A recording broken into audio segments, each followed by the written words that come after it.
Good morning. आज की जो क्लास होगी वो टेंस है। टेंस 3 प्रकार के होते हैं। पहला प्रेजेंट टेंस, दूसरा पास्ट टेंस, तीसरा फ्यूचर टेंस। इनके 4 पार्ट्स होते हैं। पहला इंडेफिनिट, दूसरा कंटिन्यूअस, तीसरा परफेक्ट और चौथा परफेक्ट कंटिन्यूअस। आज जो बात होगी वो होगी फ्यूचर इंडेफिनिट की।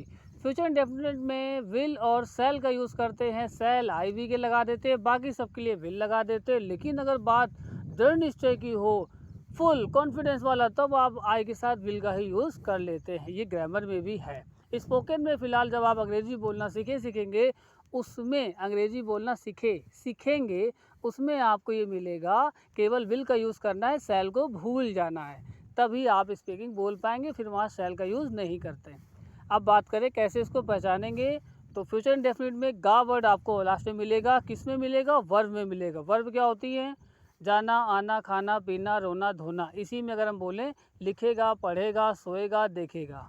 अब बात कर लें सेंटेंस में एग्जाम्पल पे, तो पहले फार्मूला देख लो। सब्जेक्ट आएगा, फिर हेल्पिंग वर्ब आएगी, हेल्पिंग वर्ब के बाद वर्ब की फर्स्ट फॉर्म आएगी और वर्ब की फर्स्ट फॉर्म के बाद ऑब्जेक्ट आएगा। हेल्पिंग वर्ब क्या होती है? फ्यूचर इंडेफिनिट की हेल्पिंग वर्ब होती है विल और शैल। निगेटिव सेंटेंस कैसे बनेगा? पहले सब्जेक्ट आएगा, फिर हेल्पिंग वर्ब आएगी, उसके बाद नॉट आएगा, देन ऑब्जेक्ट आएगा।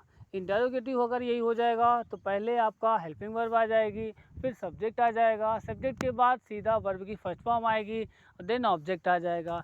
और अगर यही फिर निगेटिव में आएगा तो पहले helping verb, then subject, then not, then verb की first form, then object. Question word अगर यही हुआ तो क्वेश्चन वर्ड में पहले क्वेश्चन वर्ड आएगा, देन हेल्पिंग वर्ब आएगी, हेल्पिंग वर्ब के बाद सब्जेक्ट आएगा, सब्जेक्ट के बाद वर्ब की फर्स्ट फॉर्म और देन ऑब्जेक्ट। अब अगर यही निगेटिव हो गया तो क्वेश्चन वर्ड पहले आ जाएगा। क्वेश्चन वर्ड क्या होते हैं? Why, where, when. पहले क्वेश्चन वर्ड आएगा, देन हेल्पिंग वर्ब आएगी, देन सब्जेक्ट आएगा और उसके बाद नॉट आ जाएगा। मतलब नॉट जब भी लगाएंगे सब्जेक्ट के बाद नॉट लग जाएगा। नॉट लगने के बाद वर्ब की फर्स्ट फॉर्म आएगी और फिर ऑब्जेक्ट आ जाएगा। अब एग्जांपल में समझ लेते हैं। वह लिखेगा, वह लिखेगा। He will write. निगेटिव है, वह नहीं लिखेगा। He will not right. इसी का थर्ड पार्ट, क्या वह लिखेगा? हेल्पिंग वर्ब को पहले किया, विल ही राइट। चौथा, क्या वह नहीं लिखेगा? हेल्पिंग वर्ब पहले ही है, विल ही नॉट राइट। वह कब लिखेगा? कब की होती है? When. When will he write. वह कब नहीं लिखेगा? When will he not write. When will he not write. वह कब नहीं लिखेगा? कौन लिखेगा? Who will write. कौन लिखेगा? Who will write. वह कैसे लिखेगा? How will he write. वह क्यों लिखेगा? Why will he write. वह कहाँ लिखेगा? Where will he write. वह कहाँ नहीं लिखेगा? Where will he not write. वह कब नहीं लिखेगा? When will he not write. वह कैसे नहीं लिखेगा? How will he not right. इस तरह से हम ज़्यादा बोलते हैं। वह कैसे नहीं बोलेगा, वह कैसे नहीं लिखेगा, तो आप मोस्टली कुछ सेंटेंस बोलते हैं जो स्पोकन में भी यूज़ कर लिए जाते हैं। टेंस वो भी होता है, बट प्रॉब्लम ये होती है कि उसमें कभी कभी हाफ सेंटेंस बोल देते हैं। अब इसी की बात करें तो फ्यूचर में विल और शैल का यूज़ होता है। विल और शैल फ्यूचर इंडेफिनिट की हेल्पिंग वर्ब हैं। शैल आई वी के साथ लगता है, बाकी के साथ विल लगता है। बात अगर दृढ़ निश्चय की हो तो विल का यूज़ हम कर लेते हैं फ्यूचर इंडेफिनिट में।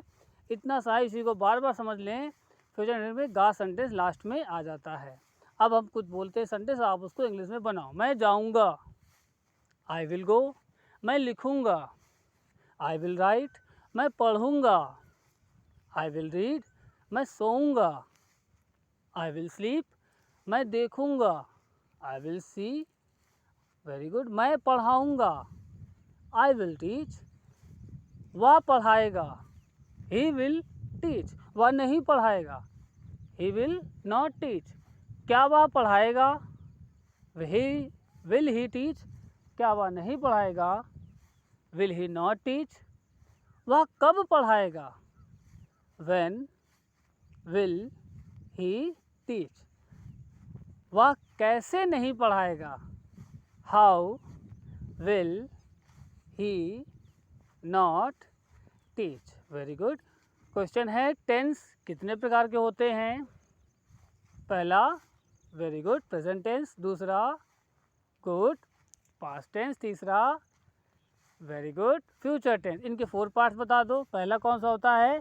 इन, हाँ इंडेफिनिट, दूसरा कॉन्टिन्यूस, तीसरा परफेक्ट, चौथा परफेक्ट कॉन्टिन्यूस। ये हो गया आपका टेंस। सेंटेंस आपको यही मिलेंगे। वह लिखेगा ही विल राइट, वह पढ़ेगी सी विल रीड, तुम पढ़ाओगे यू विल टीच, हम देखेंगे वी विल सी।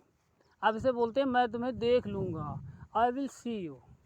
तो आई विल सी यू का मतलब देख लूँगा भी होता है, मैं तुमसे बाद में मिलूँगा ये भी होता है I will see you. Spoken थोड़ा अलग रख लेते हैं, फिर स्पोकन क्लासेस ली जाएंगी, लेकिन आई विल के सेंटेंस बहुत यूज़ हो जाते हैं।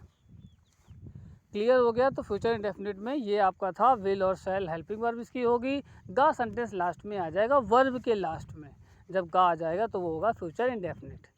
तो टेंस 3 प्रकार के होते हैं, इनके 4 पार्ट्स होते हैं। टेंस 3 प्रकार के होते हैं, इनके 4 पार्ट्स होते हैं। वो 3 कौन कौन से हैं? Present part, future. 4 पार्ट्स कौन से हैं? Indefinite, continuous, perfect, perfect continuous. ठीक है। परफेक्ट में ही वर्ब की 3rd फॉर्म लगती है, वो कोई भी हो, और कंटिन्यूअस में ही आईएनजी लगती है, चाहे वो कंटिन्यू हो या परफेक्ट कंटिन्यूअस हो। खाली वर्ब की 1st फॉर्म आ गई तो प्रेजेंट इंडेफिनिट में होगी, पास्ट इंडेफिनिट में 2nd फॉर्म होगी, वो भी असर्टिव सेंटेंस में, और फ्यूचर इंडेफिनिट में वर्ब की 1st फॉर्म होगी।